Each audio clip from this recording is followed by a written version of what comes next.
Hey there and welcome. We're going to spend the next few minutes demystifying the single most important document in BC real estate, the contract of purchase and sale. And I promise by the end of this, you're going to feel a lot more confident about what it all means. So let's dive right in. Look, we know that buying or selling a home is one of the most exciting journeys you can take. But let's be honest, the paperwork can feel a little overwhelming. Our goal today is to pull back the curtain on the contract so you can really focus on the excitement of what's next.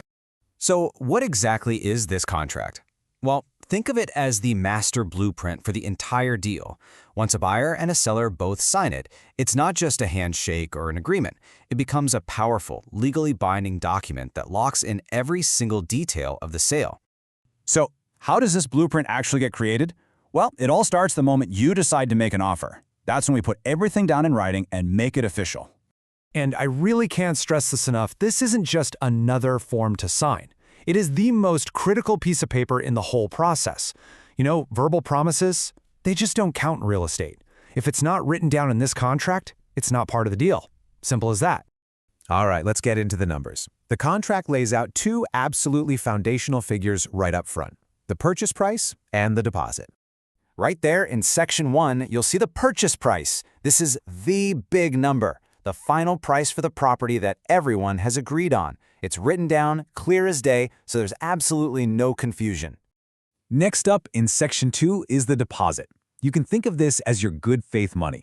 It's how you show the seller, hey, I'm serious about this. And here's the really important part. That money is kept completely safe. So your deposit doesn't just go to the seller. Instead, it's held in a special trust account by the real estate brokerage. They act as a totally neutral third party, a stakeholder, if you will. Their job is to simply protect that money for the transaction itself until the deal is done.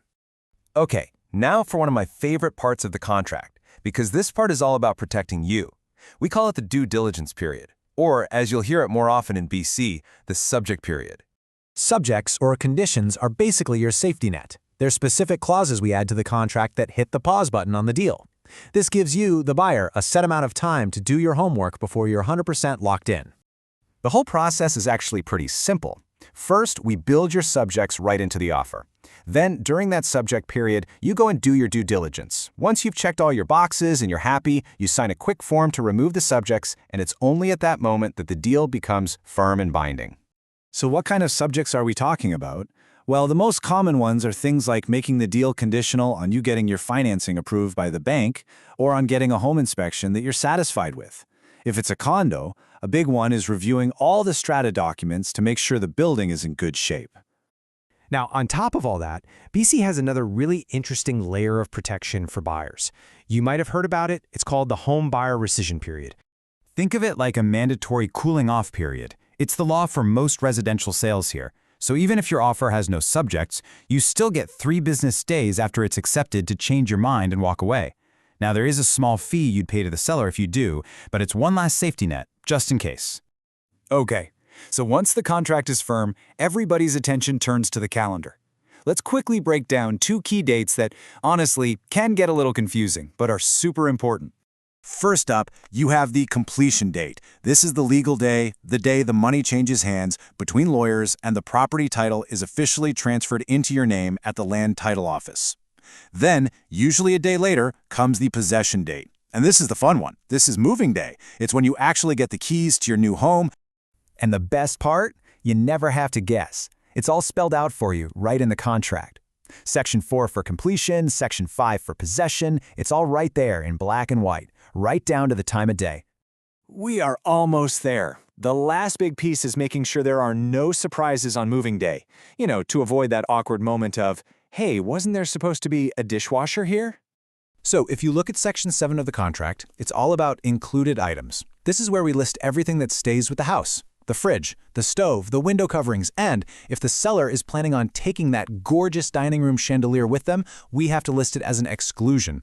Putting it all in writing just prevents any headaches down the road.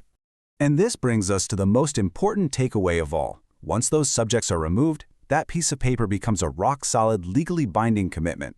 At that point, both the buyer and the seller are legally obligated to see the deal through to the end. I know it can seem like a lot, but the goal behind all this paperwork is actually really simple. It's to make sure everything goes smoothly, that everyone is protected, and that you have a successful sale, and you never have to navigate it alone. And that's really our commitment to you. If you ever have a question about the contract, about the process, about anything at all, we are here to help. Our entire goal is to make sure you feel confident, informed, and completely comfortable every single step of the way. Well, that's our quick tour of the contract of purchase and sale. Thanks so much for taking the time to understand this key part of the process. We're here to help you navigate your journey with complete confidence.